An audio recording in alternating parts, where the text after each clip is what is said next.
if not, we would fix it and make it right anyway. So.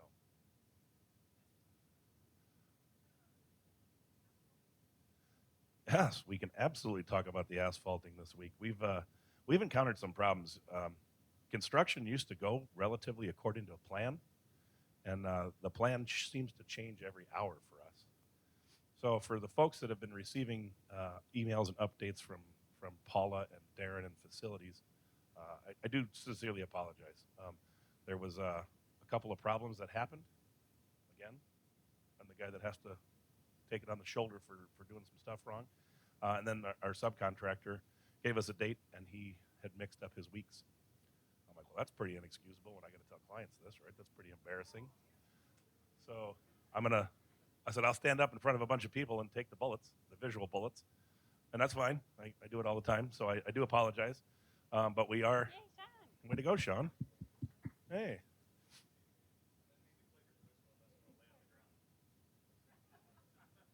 Somebody get that man a knee pad. So we will be paving next Tuesday, the 8th. So I guess it isn't ideal, but when in a market like today, when you've got trucking companies that have truck drivers that call out sick and batch plant guys that call out sick, and every excuse in the book of why they can't get product in the supply chain stuff is nothing like we've ever seen before. So we've attempted our best to manage the plan and plan our work and work our plan, but sometimes it doesn't happen. And if you guys only knew that this happens probably hourly with at least 2 or 3 trades on how to. You got that? Oh, look at that! See, there's a change right there. We didn't plan on that, but we got it working. But it's the same kind of stuff all day long. So we enjoy it. It keeps us on our toes, and we do apologize for all the changes that you guys have to go through. Thanks for your nimbleness and your flexibility, but we're getting there. All right. Look at that. Man, I'm done stalling. You saved me. You're going into your joke routine next. Yeah. Well, actually, Sarah said she put together a dance routine last night, so we were going to. Yeah. Oh, I was joking. All right. Well, sorry about the technical difficulties, but I think we're squared away now. So I'll just click this from up here. But thank you for letting us come. For those who haven't been here before, I'm Sean Bluebaum. I'm our project manager for Sundt. I think you all know Todd, our senior superintendent for Royal Oaks. And then we brought a new face, not new to the job. Actually, we are the 3 original people that were out here. Sarah Nicholas is one of our field engineers. So we're going to get going with the presentation. Then I'll let Sarah introduce herself. And she's got some information on asphalt, which is a good segue. Hey, by the way, it's 02/02/2022. Right. So it's Happy Groundhog's Day to all you Punxsutawney people. It is. Yeah. I was told we're getting 6 more weeks of winter. That's going to affect us pretty brutally down here in the south. Yeah. They're only to be topped by 2/22/22 in a couple of weeks. Right. All right. Well, let's get going. Again, thank you guys for coming. We love doing this. So, as usual, any questions you have or anything, raise your hand, and we're happy to answer any questions you guys might have. This is obviously the rendering of what it's going to look like when we're all done. And this is a picture of our site right now. So this was actually taken about a week ago on the 26th was when this drone shot was taken. And so you can see we're making really good progress. One of the things I will point out is you're starting to see areas like this where that's the top of the building, right? We're getting topped out on some of our other structures beside the villas, which is super exciting. So, and Todd will talk about that a little bit more when we get into progress. So usual agenda, we're going to do a safety share and project overview, some photos, what's upcoming, and any Q&A you might have. Like I said, the Q&A doesn't have to wait till the end. So for our safety share, I've asked Sarah to give this, and we're doing it on asphalt paving because we're getting ready to pave the road in front of the villas. So Sarah, why don't you introduce yourself, and then we'll get into the paving. My name's Sarah Nicholas. My name's Sarah Nicholas. I joined Sundt Construction June 2020, so right in the middle of COVID. I graduated from ASU May. Yeah, go Sun Devils. May of 2020, and then Sundt hired me a month later. I had my internship with them the summer previously, and it was a great experience. So I'm happy to be here. This is my first construction project.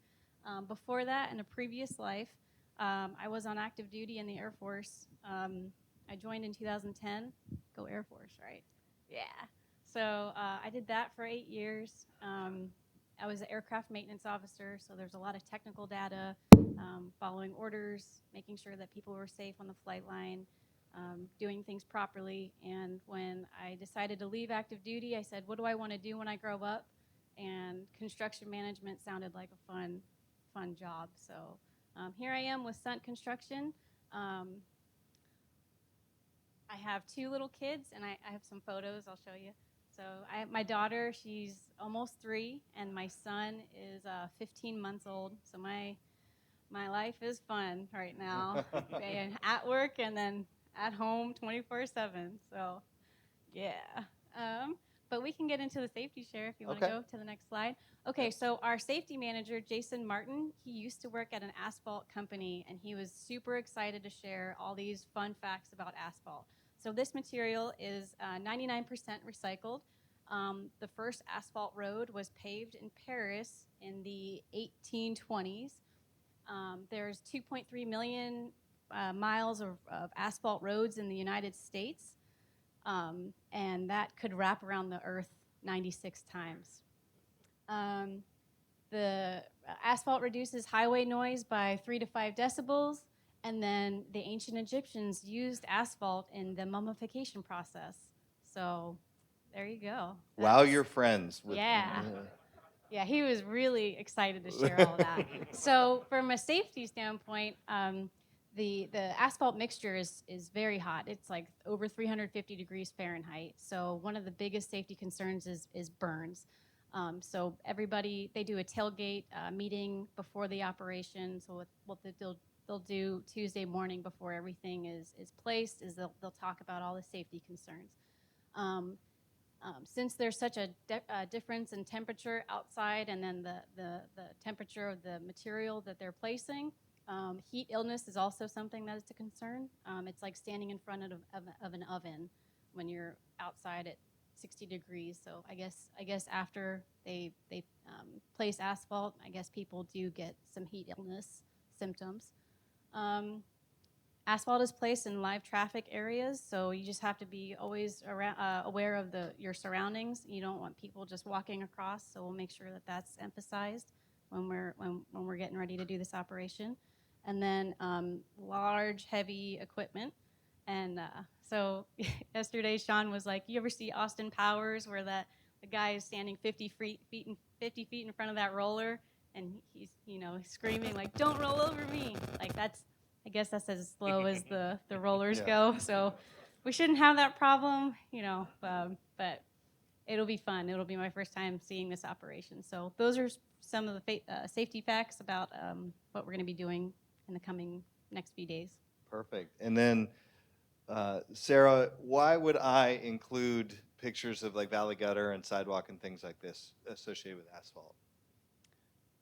Because in the middle photo, I know that asphalt's going to be going on either side. So this is finished work. So we just have to be careful that we don't damage finished work. But both of these sides are going to be asphalt, and then that's the valley gutter that collects all the rain after. Yeah, that's exactly right. So these are the things that basically we have to do before asphalt because they're integral with the asphalt, right? You don't think about a row, but it has to butt up against a curb and it has to have drainage down the middle of it and all those sorts of things. So Sarah's exactly right. These are the things that they're not asphalt products, but they have to combine with our asphalt to make what ends up being a finished road. These are pictures that are current, by the way. These are driveways at the villas that are placed. This is the valley gutter and the road in front of the villas, and that is the sidewalk at the exit on Santa Fe, or on Royal Oak Road. So, pretty good. All right. So a little bit more about me. Why I work safe. So we have a little pocket in our safety vest that give you a chance to put a photo of your family or why you work safe, and that's the photo I have in my safety vest right there. That's my family. We took those right before Christmas. That's my husband, my hubby, Wesley, and then my 3-year-old daughter and my son. Her name's Olivia, and then my son Sam. So they're the reason I work safe every day. I want to get home to them. And then they jump all over me and they hurt me. They're not very safe with me, but I work safe for them.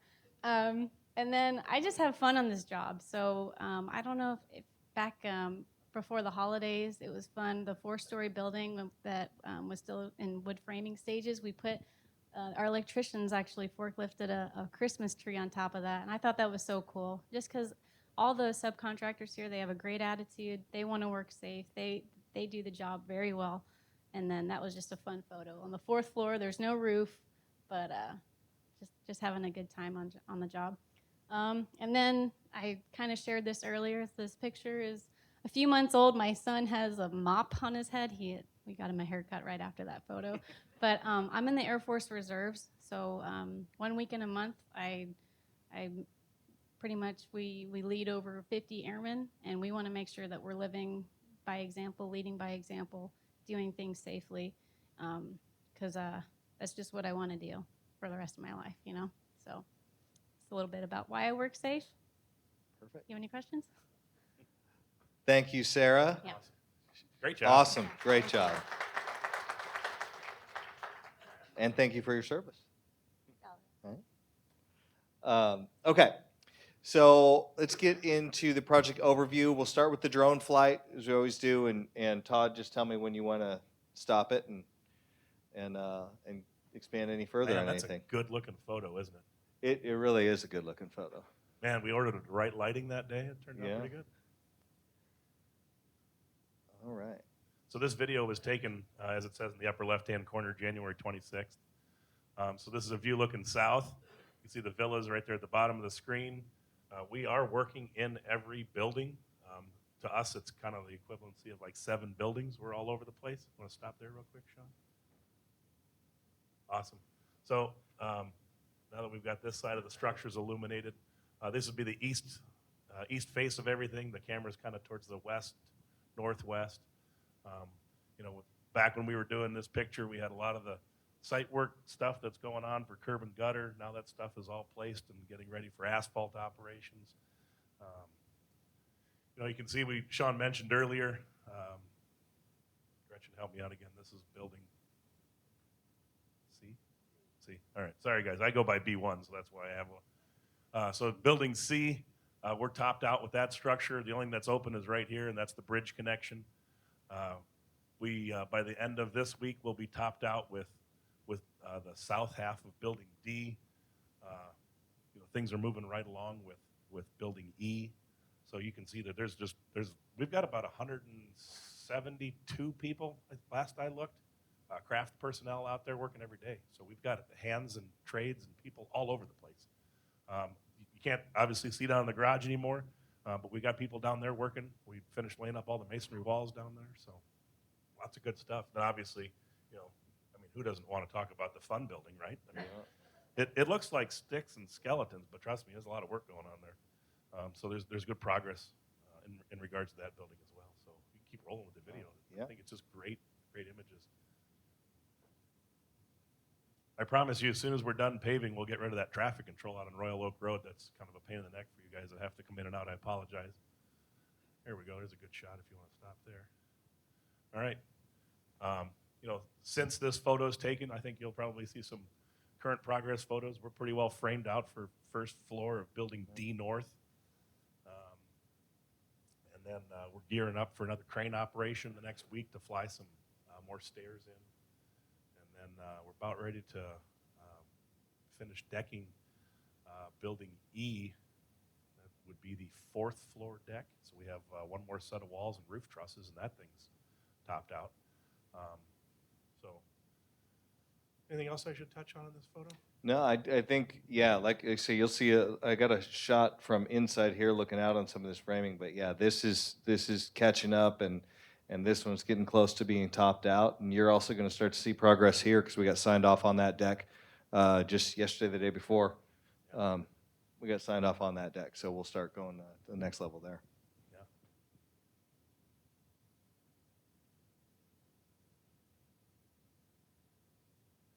Yeah. One thing that I was going to touch on, Todd, is you're also seeing, you can see it from the street, is the stucco is going on this block wall. So this is all new block wall that we installed, not this one.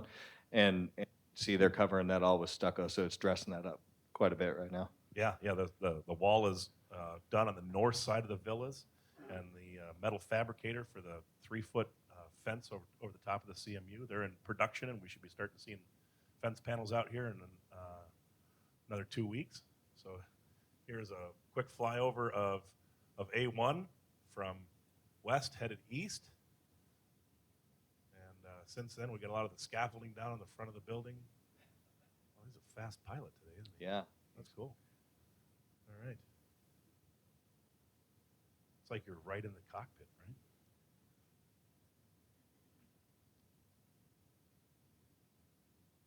All right, so there is building E and building D.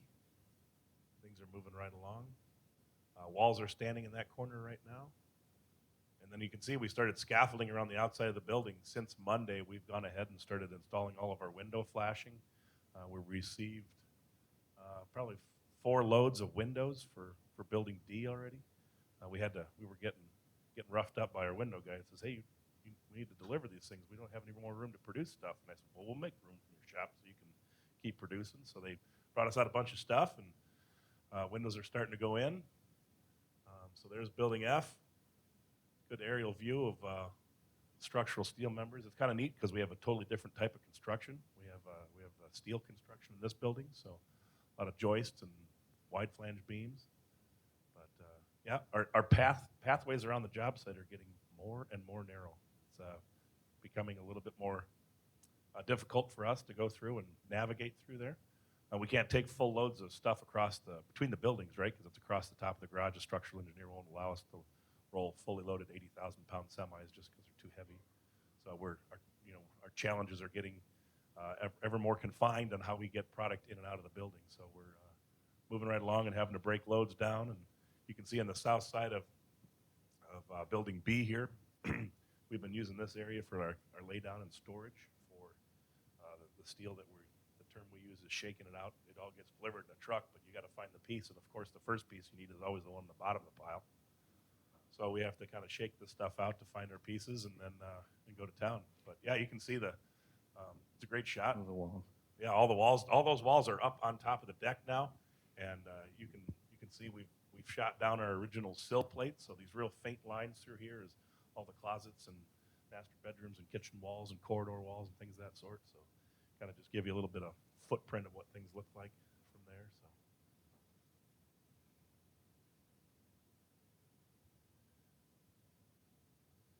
That thing's all got framing on it now.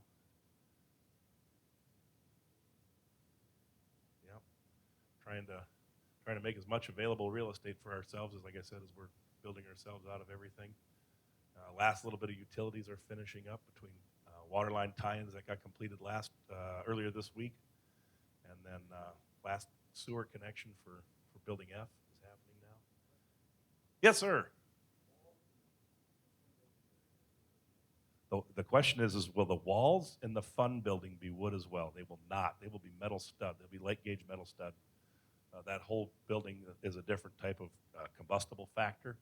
So there's the only wood that'll be in there is any kind of blocking or architectural millwork that we'll see as kind of a fancy finished product. But no, it's all metal stud framing in there. Good question.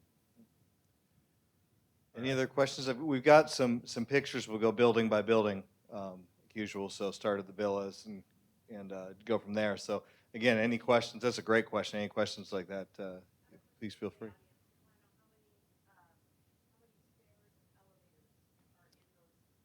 How many stairs and elevators are in these pictures? Okay, so let's start with the villas. So each villa has 1 elevator and 2 stairs. Same with this building here and here. There is an elevator and a stair in B. There is an elevator and a stair in C. There is a stair, an elevator, a stair, a stair, a stair in those buildings. And there's one more stair for the fun building. And an elevator. And elevator. And an elevator right next to it. But that's for back of house service. So hopefully that answers the write-in question. Did I count all those? No, I didn't take off my shoes. But there's more than 5. There's 7 elevators. I Thank know you. that. Does building D in the 4-story. So this building here is building D, and this is building E. There's also a bridgeway here. I think you might be able to see the alignments of the openings. There is a bridge that connects those 2 structures together. So basically, that's kind of all one structure. So if you got friends over in building E, you can just run right across the deck and go see them. Yeah, it's a lighted pathway on the bottom floor, and then bridges as you go up. Very similar to what happens if you live in building B and you've got a friend in C. You don't have to go downstairs. You can just go right across the bridge there.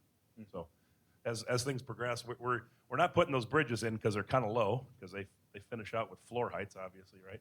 And if we put those in, we would really choke off our access to be able to get in between these buildings right now. So our access is extremely limited, and the last thing we want to do is make it any worse on ourselves. That's why those bridges aren't in yet. That's a good point, Todd. And it's the same, there's some water features and some things all through here. So it'll all be a tied together campus all through that interior, but we've got to keep some of that open, or we just can't get around very well. So, all right. Oh, hey, Sean, Yeah. Hold up right there. This is a good picture. Yeah, I was talking about it. See, I didn't lie to you guys. There's a fence right there.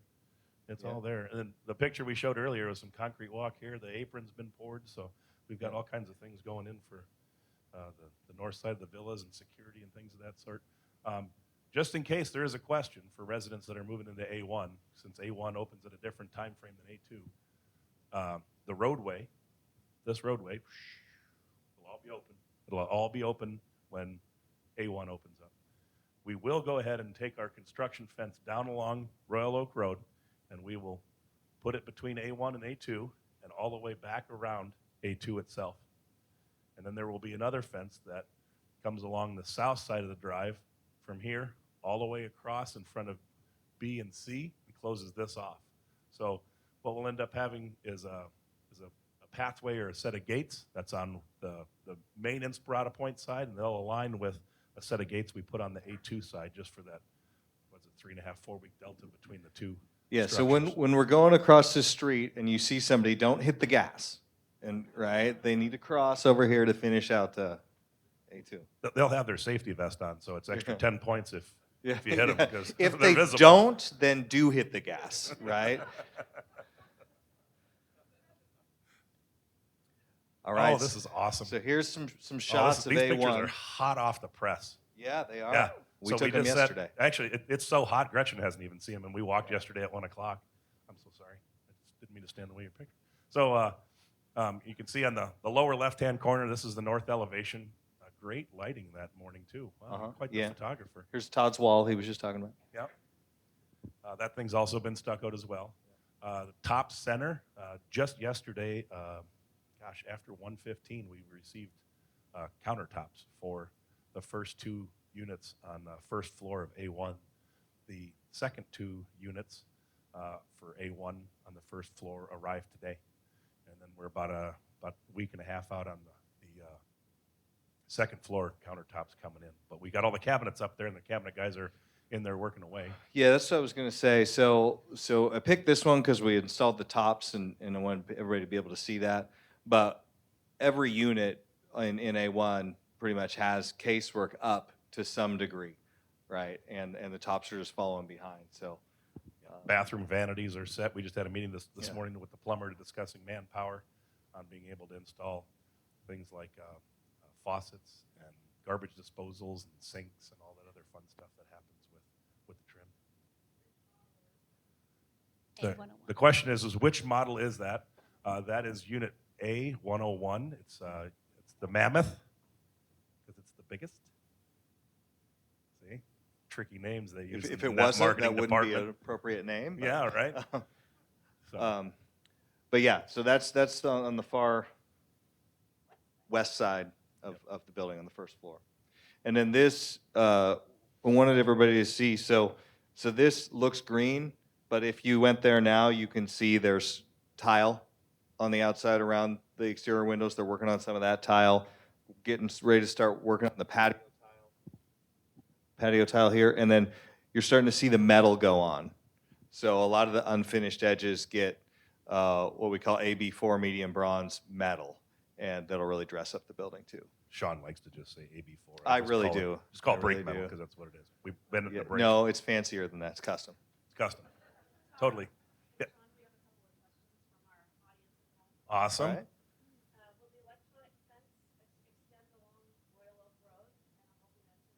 Well, the electronic fence. Well, the fence will be along Royal Oak Road, but we won't energize it with electricity. That would be against the code. Yeah. Although it could be nice and fun to watch if you live in the villas.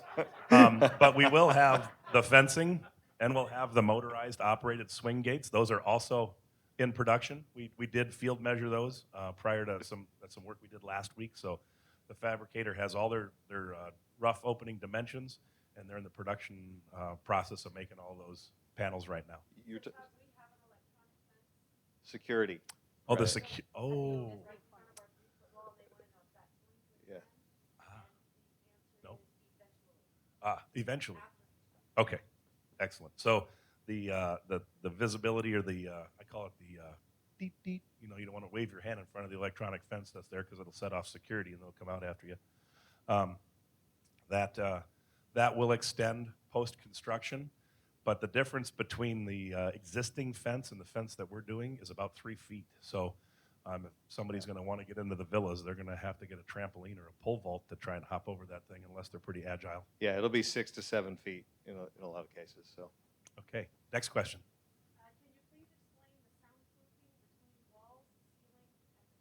Can we please explain the soundproofing between walls, ceiling, and floor? That is super easy. All right. So the walls, the exterior walls are 2x6 construction. They're full filled with insulation. The interior walls are 2x4 with full fill insulation. There is also sound acoustical caulking at the bottom of the floor lines and between units to help keep noise transference. There's also an element called a putty pad, which goes on the back of any electrical box that is shared with a party or common wall between your next door neighbor. That also helps mitigate sound transference. There's also the sheetrock that is on the wall system between you and your neighbor.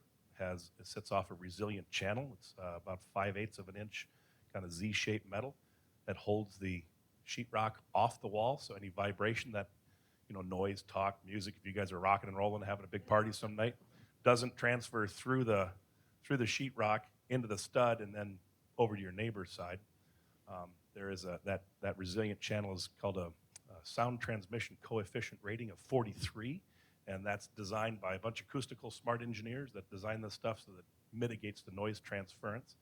And in a lot of cases there's also double walls in between. So there's a ton of measures to try and keep the loud, rowdy neighbor next door quiet. Yeah, and the loud, rowdy neighbor above you, If they're dancing. if they're dancing, is on gypcrete, and below the gypcrete is what they call an acoustomat.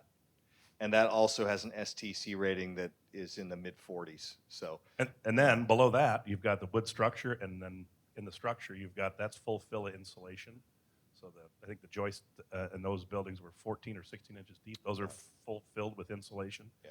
And then it's going to be pretty minimal to hear the rain if you guys live in a rooftop or a higher level unit, because the entire attic cavity is filled with insulation as well. So this place, we've been spending weeks insulating these buildings, along with the garages as well, for the villas. But the same kind of components and elements not only happen in the villas, but will also happen in B, C, D, and E. Hopefully that answers the question. the question is the supply plumbing PEX or copper? Uh-huh. Yeah, we have both, right? So we do have PEX, right? Yeah, PEX.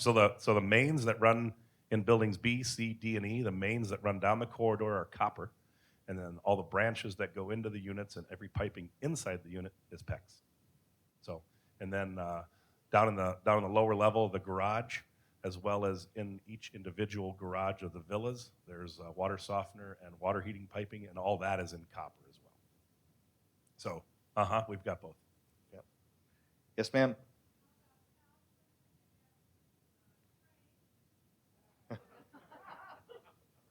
So how about soundproofing against the trains and? Correct. I heard trains, and what was the other? Oh, Grand Avenue. Okay. So that's a great question because Gretchen and Darren and I were up walking yesterday. And the question is what do we do about sound stopping sound transmission from Grand Avenue, from the trains, and you're probably even going to include airplanes, right? Because those things do fly by every now and then out in this valley. So the trains, I can't do anything about those guys. We've gone ahead and we've got a pretty good, very good double wall insulated glass system. So I know that'll take care of a lot of the traffic noise that is on Grand Avenue. The trains, those guys, I don't know what, obviously we hear the trains every day because our office is right there, and it just depends upon how train happy that engineer is. Because sometimes it's just a couple of toot toot, or some other times the guy just lays into it like he's doing pull-ups on it. So that noise is loud, and the systems that are in place will definitely help, but it'll be able to hear it. I think I don't know what kind of systems out there that could be designed that would stop train noise. Airplanes. So we've been talking about insulation for a long time, right? And this is the first time I've ever had to have insulation inspections by Maricopa County. And it's because of a new code that's been enacted that if you're within X number of miles of a flight line, part of our inspection process has to include the county inspector's observations of the insulation systems installed. So usually we just go through and get our in-wall inspections. We get our mechanical, electrical, plumbing, fire sprinkler stuff. They give us the go-ahead. We insulate, then we sheetrock and take off. Well, out here, and the code requirement change has created us to have a inspection. Once the insulation is in, they come out and make sure it's top-notch, everything's filled, and then they'll go ahead and let us install sheetrock. So there's lots of conditions that are designed to help with that noise transference because we are within X number of miles of the flight line. Yeah, Todd, I was going to add on that too. When he said full fill insulation and he's talking about getting inspected, it's not, most of that's filled and it's 6 inches from the ceiling. It's literally floor to ceiling, wall to wall. Every cavity is filled with insulation, fully stuffed. Our inspector will climb up on a ladder, pull down the bottom pieces of insulation to make sure there's insulation all the way from where he sees it all the way to the bottom of the deck. I mean, we're doing it right anyway, so I don't have a problem with us doing it, but that's the level of inspection we go through to make sure that's full insulation. Yep. Yeah, all right, yes. Yes, sir. The question is, how high are the ceilings? That depends upon where you're at.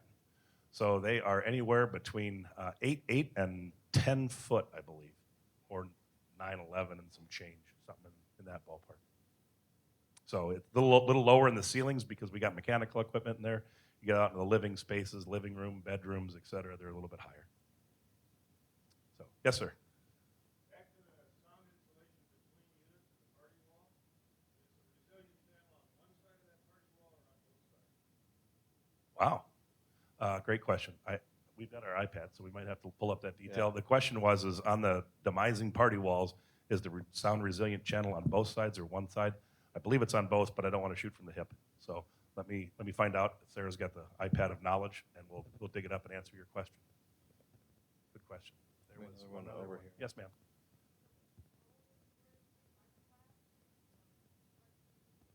The question is it rolled insulation or it's a fiberglass batt insulation?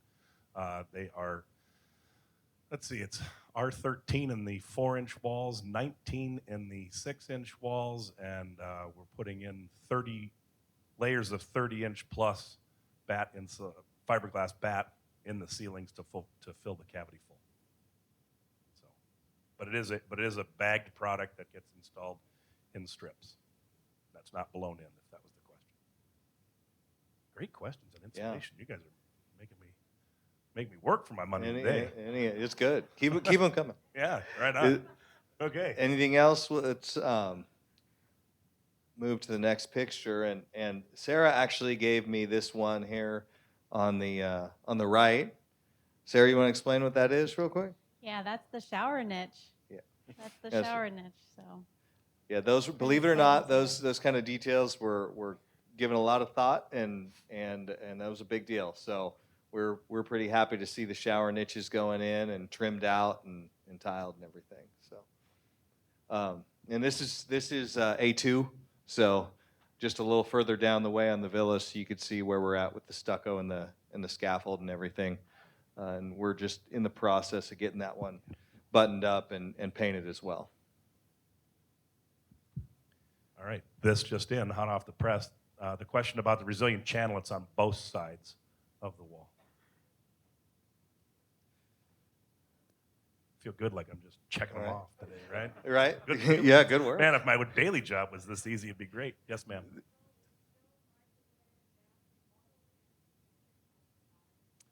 Okay, so the question is the stove, microwave, all those things be vented outside? So the design for the microwave / range vent it's a design as a self-circulating and does not have a discharge to the outside. The exhaust fans for the laundry room, restrooms, general exhaust for overall space, as well as the dryer vent. Those all exit the north side of the building for the villas, for example. And the opposite end is the intake for fresh air on the villas only. But all that stuff does vent to the outside through the horizontal wall louvers. It doesn't go up through shafts. Yeah, I was gonna say, I was looking to see if we could see them, but Yeah, they're hidden purposely. Will vapors be an issue? Wood, oftentimes, especially composite woods, give off formaldehyde. Carpet can give off formaldehyde. Paint gives off stuff unless it's fluoride paint. Is any thought been given to that in construction? So the question has, well, you guys are on point today. yeah, I that's like a it. good one right So there. it's a good thing I read a little bit. Has there been any considerations for off gassing of wood products? So a lot of the wood systems that are made of the walls and the floor trusses, they are a kiln dried number 2 Doug fir lumber. So they've already gone through the drying process. We are using low VOC paints, and I believe all of the adhesives that are going on for the floor, those are also low VOC water soluble adhesives, which is poses challenges for us, but it's great for those that are going to be living there. So there's been lots of considerations, lots of elements in the spec for low VOC stuff. It's a pretty common thing. I like the stuff that smelled really bad because it worked really good. But if I had to live in it, I wouldn't want it, right? So I get it. But Yeah, that's what I was going to say. Is there's at this level of construction, most of our products are water-based, low VOC at this point in 2022. So that was a huge concern, a few years ago, and they changed a lot of the codes to sort of make sure that the products that we're using are those. As Todd said, even the primer on the door frames is water-based and can come off if we're not careful. So it created some challenges for us, but ultimately it's a better end product for the end user.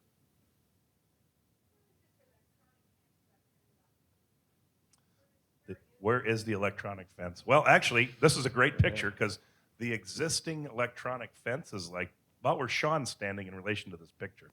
So it goes around the existing Royal Oaks campus. You'll see little pylons. They're a little bit shorter than I am, and they're elliptical and black, and they just have infrared beams that go across them. So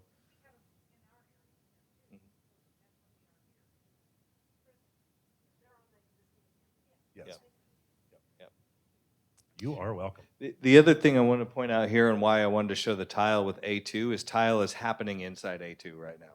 So I don't have a picture of the interior of this building in the presentation, but if you're walking around, what you'd see is drywall, it's textured, we're doing paint, we're doing tile.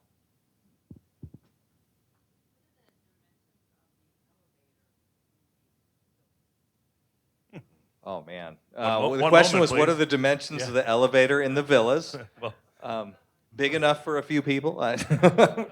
Yeah, I would have to look that up, which we can do. Sarah's on it. Sarah's on it. Yeah, we'll give you rough ballpark. Don't hold me to the 1/8 inch, please. Yeah. All right, moving on. All right. So this is B. Our B1. It's building C. Yeah, you're building C. Yeah. This is first floor corridor on the left hand side.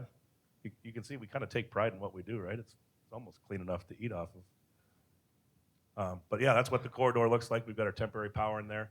Up in the top, I don't know, there might be a little hard to see. We've started installing some of the supply and return refrigeration piping lines in there. Down the corridor, there's little tiny metal silver things that are hanging down. Those are all threads. That's all in preparation for our overhead rough-in that happens in the corridors. As soon as we get a roof on that building, we'll go ahead and start trucking away with the interior corridor stuff. It's really tight. There's 10 pounds in a 5-pound bag, if you know what I mean. Well, and that's why I like this picture here, because you can see some PEX, you can see some duct, you can see some sprinkler, you can see, all kinds of stuff. And that's a really good representation of what's going on in that building right now. It's all of those various guts, sort of trades are roughing in their product.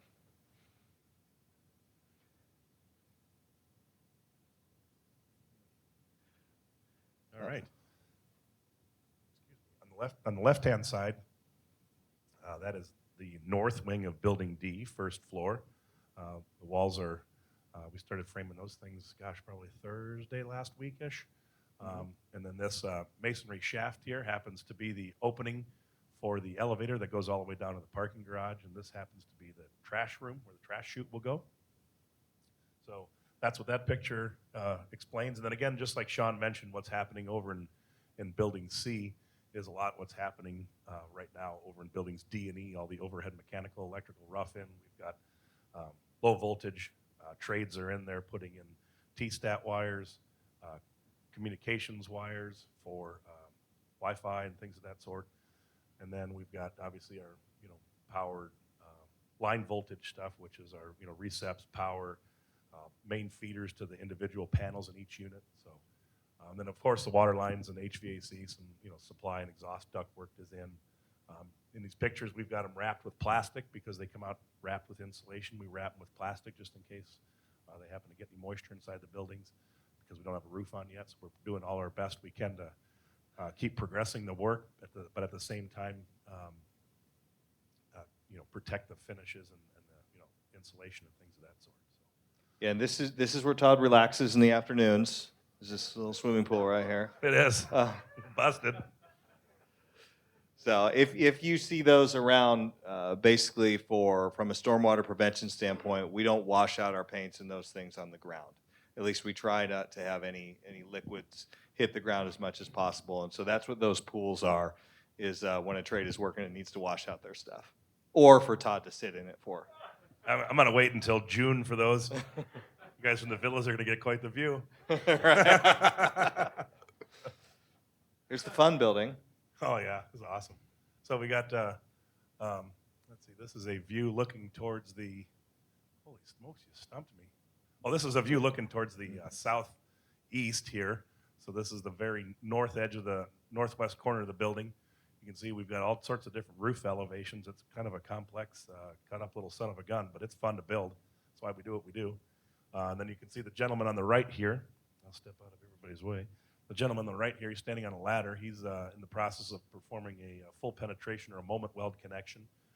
That is a special design weld that takes probably about 4 hours to make one weld complete there. You've got multiple passes and multiple inspection operations, and then ultrasonic testing at the end. So it's that's what both those guys are doing. They're up there doing. So that's really good. So why do I go into detail about that is because you have to get to a certain stage in construction. You've got to have the steel hung, and you've got to have it plumbed and leveled, right? And once those things are done and everything's braced off and the way it should be, then it's time to start welding it in place. So that's a good sign, because once these kind of things are done and these guys climb down off the ladders with having sore legs at night, we're just about done, ready to start going to metal stud framing.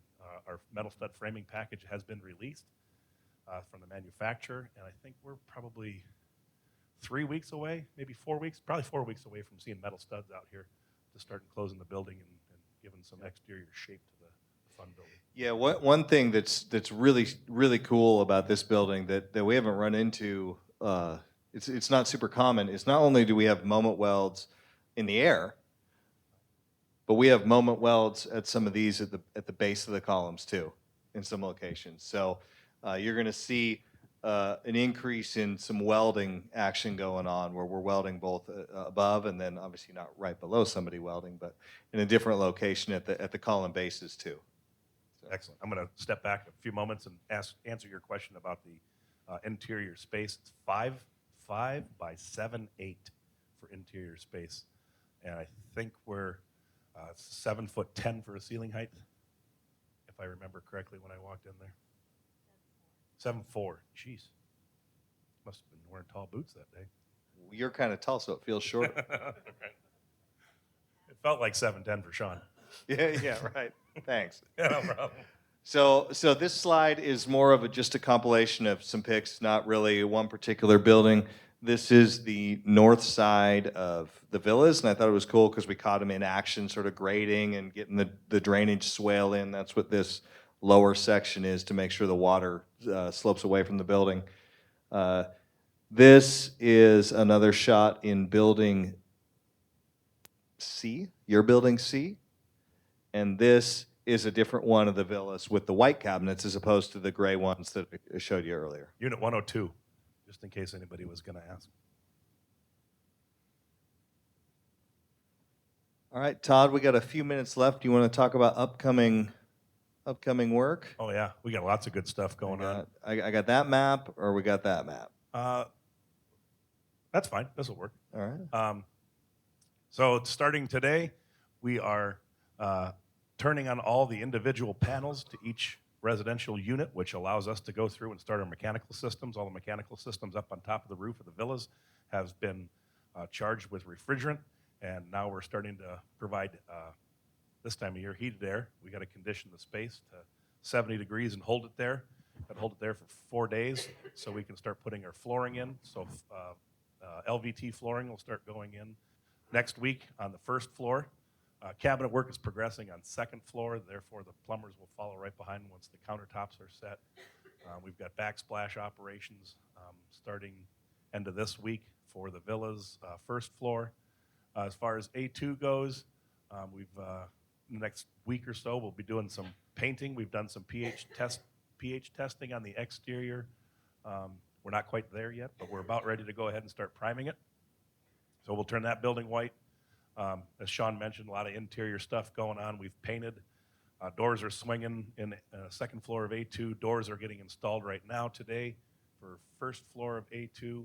Cabinets are coming Monday for second floor of A2. Paving is next Tuesday, as I mentioned. Let's see. One of the things, Todd, I was going to say, you mentioned the bumping the mechanical units and getting those going. So what that means is that we've got power starting to get signed off to the units, right? So that's a sign we've got most of the lights installed, we've got things trimmed out, and we'll be able to energize stuff safely. We're also going to, at the same time, be able to close them up, right? We'll put on exterior doors and things like that to start enclosing the spaces so they're acclimatized for the most part full time and kept more clean. Yeah. Yep. Exactly. Thank you. So yeah, real important stuff. You'll start seeing lights in those units. We've got all the lights are trimmed out, switches, outlets, receps, all those things are all up and going to be up and running starting this morning. We're going to start checking it off through 101 today and 102 today, and then 103 and 4 tomorrow. So things are progressing. We're trying to coordinate all the operations of this paving changes and adjustments and how we're getting material into the building, because we've kind of created ourselves in a little moat, if you will. That's what we call it. We kind of create ourselves an island there, but we're getting product in there.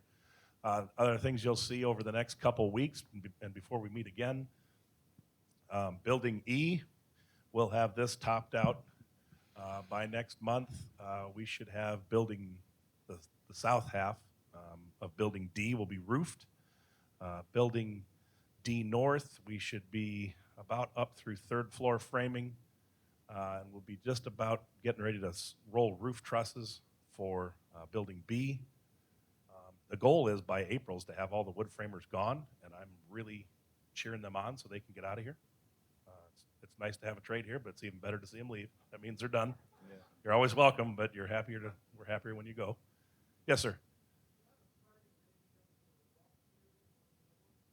I'll answer your question in just a minute about a target date for the walkthrough at the villas, and we'll lean on Gretchen with that. Let me just finish running. Yes, ma'am. The garage doors are in town. Yes, sir.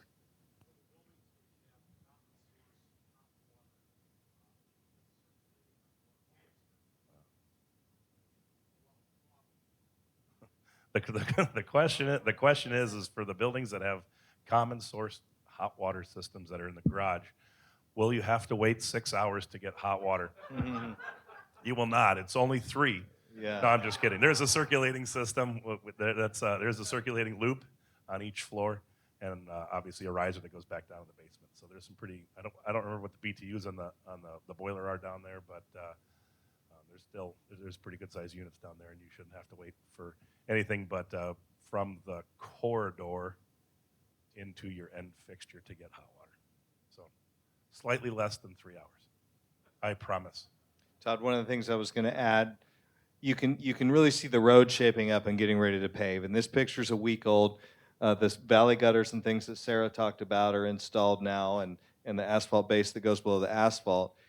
And what you'll see once we pave is that's when you'll start seeing the landscaper too. So as we speak, Andrew and Sundt folks and the landscaper are out picking out the actual finished trees that are going to go in around the villas. So that's happening this morning.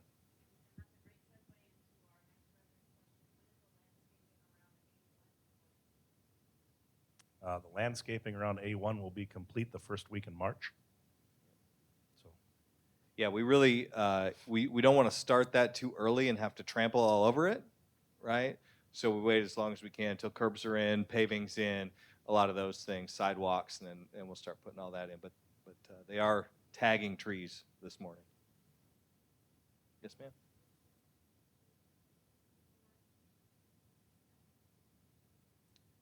The question was, what's the distance between D north and D south? 4 inches in the expansion joint. Just kidding. Yeah.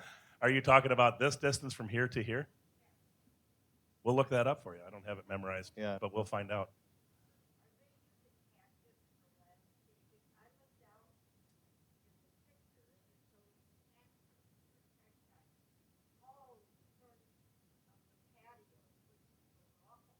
Yeah.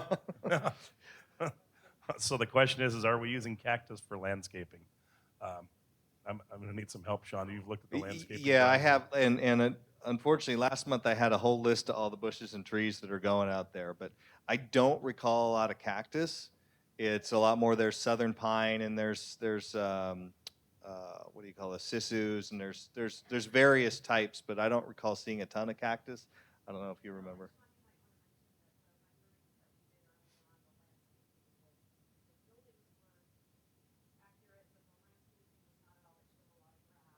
Yeah. Yeah, the landscaping design was really not finalized until probably about October, November this year. So I would say anything you see in the rendering there is just sort of a guess, right? So no, I don't believe there's a lot. Yeah. Well, and what a great segue, artificial grass. You're going to see some of that also upcoming. You can see the dog park is up there in the upper left corner. So, Upper right. or well, it's to my left, but yeah, upper right. This is left. I'm This not. is not left. You have more Vanna experience than me. Good question. What else? I think I saw another one over here. Yes.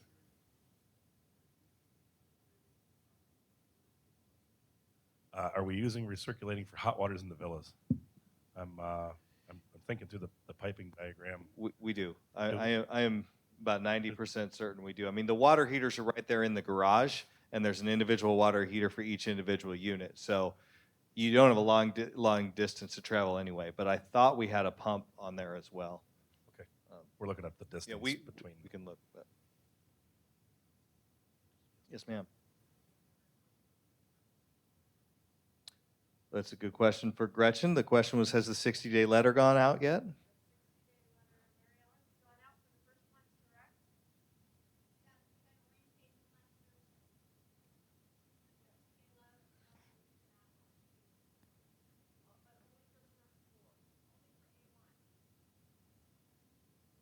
Thank you, Kirsten. Thanks for chiming in. We appreciate it. Awesome. All right. I'm going to run through some more upcoming work. Again, you'll see the framing takes shape in this location. And then down in the fun building, we'll start making some shade in there. We'll start putting some metal decking, roof decking on. That'll be happening in the next 4 weeks. And you'll see, landscaping we mentioned, and you'll start seeing some. We call it lath, but we'll start turning this building white, and we'll start installing windows in there, and then we'll also start scaffolding Building C here in the next couple of weeks as well. So it's a full court press, and then there's a lot of roofing operations. Yeah, that's what I was gonna say. We got to get these dried in, right? So once we get them topped out, we got to get a roof on, because that really kicks off a lot of our activities on the inside. So we have some areas dried in right now, which is why we're showing you some of the MEP roughing and whatnot. We have some temporary dry in there, but yeah, we're getting ready to roof quite a bit too. Yeah. So all the roofing product that's in the just to the west of the parking garage, that stuff will start going away. Yes, ma'am.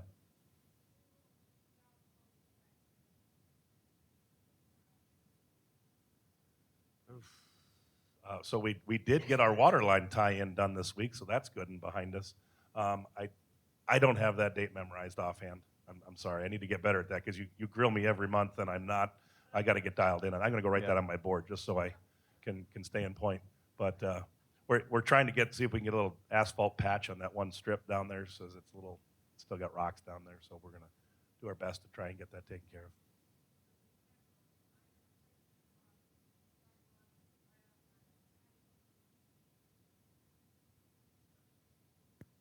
Yep. So we've been struggling with Southwest Gas. They're no different than everybody else. They've got manpower problems and shortages. So we've been trying to get the gas line tied in. There's been some steel plates. I know there's been some questions and concerns up in the north cul-de-sac as well. We're missing that gas line tie-in. We have to leave those plates exposed until the tie-in is done and complete. And Southwest Gas says we can backfill those. So we're at their mercy. We're calling them every couple of days to find out when they're coming. They come out and they go, "Oh, okay, cool. We'll send a crew out," and then poof, no crew. So I wish I could give better dates, but we're struggling to even get any kind of commitment for them to come out. So whenever they talk to us, it's usually a fib. I get lied to a lot. So. But I will say this: we introduced you guys to Lance last month, and I think you've met Lance personally outside of here potentially. He literally spends every day dealing with those utilities. That is like 90% of his focus is trying to get those tied in and done.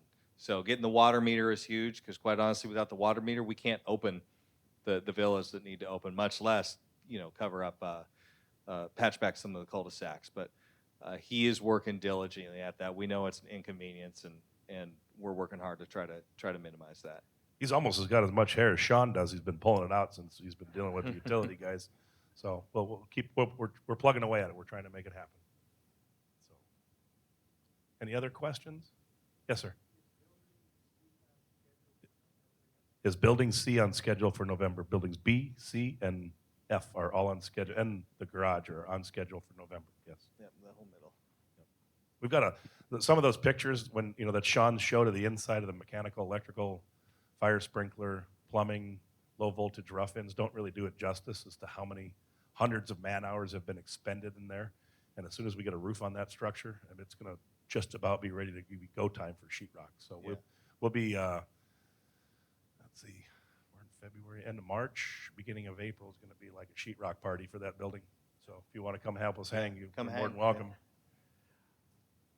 So yeah, this slide we show every month, we kind of skipped over it. There's nothing new on it, but those dates are still the dates that we're projecting for all those buildings.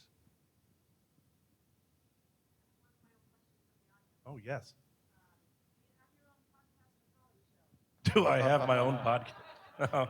Man, if I did, I'm clearly not making any money at it because I'm still in construction, but thank you for the vote of confidence.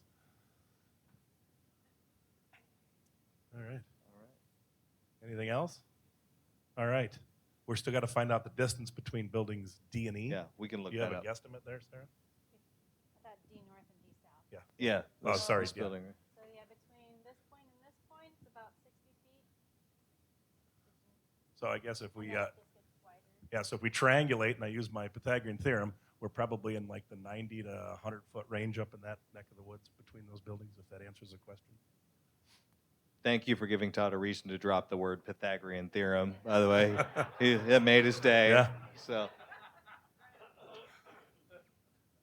right. Anything else? Anything? Yes, ma'am. Why, yes, we are. Yes, we are. We're going to be friends on. We're going to make friends Yeah. on both sides of campus. So the question was: are we going to start construction on the other end of campus for the Vita Center?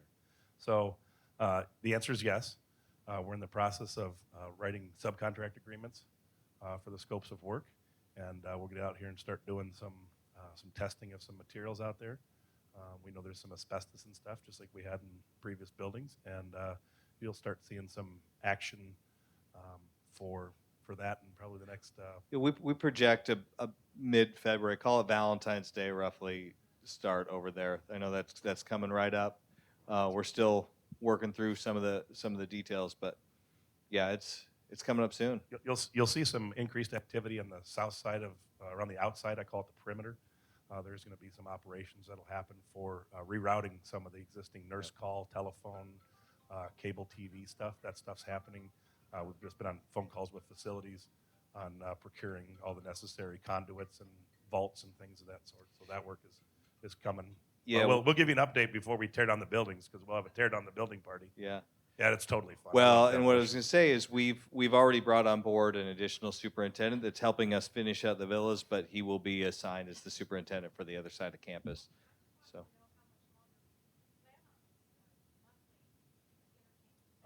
Entertaining. Well, thank you. I appreciate the compliment, but oh man, this is rough entertainment we got here. Yeah. So I think as long as we're here, right? Yeah, as long as we're here, and as long we're as we're going to here. be here, Right now through March of 23. well into the first quarter of 23. So.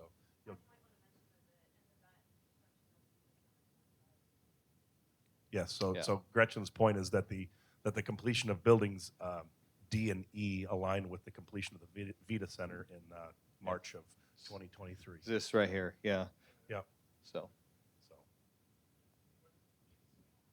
What is the Vita Center? Great question. It's life. It goes right here. See, I brushed up on my Spanish too. Yo hablo poquito español. No, so the Vita Center is a great. It's a facility that's down in this neck of the woods. It's going to have a physical therapeutic pool in there, and what other kind of great. It's like wellness, right? Wellness and therapy, and oh, thank you. Yeah, and it'll be. We're now selling brick pavers for donations and sponsors. Right. I'm just You kidding. put your name on it. It's going to kidding. be the same type of construction as the F building. It's structural steel and concrete. CMU. CMU. It's got a pool, and it's a super therapy pool. Yeah, really really cool therapy pool. It's not in that location. I don't know if you have those services elsewhere, but the question, does it replace? No, it's more of a centralized location for a couple of things that we've got sprinkled throughout. Is that correct, Gretchen? Okay. More consolidated, one-stop shop, if you will. We've got healed up and start running laps again. So we'll manage that with our same team here, but then we've added a couple of folks because it is all the way on the other side of campus. So it's a little bit of a trek back and forth. Hi, Kendra. How are you?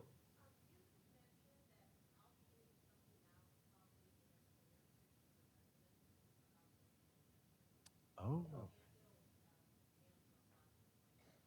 Okay. Awesome. So Kendra enlightened us that she's going to be sending out some communications to all Royal Oaks fans and friends and family about what the Vita Center is and what's happening with it. So thanks, Kendra. Appreciate it. Nice to see you.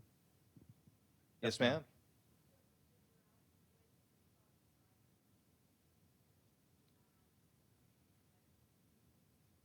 Did we ever figure out a place to park bicycles? I don't have an answer to that question, but we might need to write that one down and go do some research. I know we'll have to look at that. So there's some parking down there's some bicycle storage down in the parking garage of the lower level. The kayak storage, yes, but I don't know how the bike quantity is accounted for and how the numbering system goes. I'm going to defer that to Darren, because he's in the process of doing that. And are you talking more storage like in the garage or on surface, like go park your bike and go do something? Not outside, storage. Okay. Okay. down in the garage then. So does that answer your question then? Not really. No. It's in the garage. There's 75,000 square feet down. We can I don't we know where can it's at. if you want to stay a minute afterwards, we can look on the iPad and see what's down there in that area See if the architect has designated Yeah. such a spot. We can Yeah. find out. for sure. You're a busy man today. Yeah. Awesome.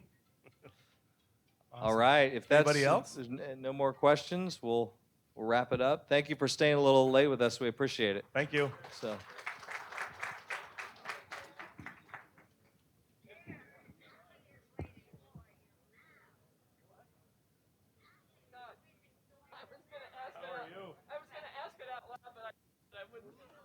No, I didn't buy it. I don't know what we have for bike spots. or Everybody's anything like, what'd you down buy there, it?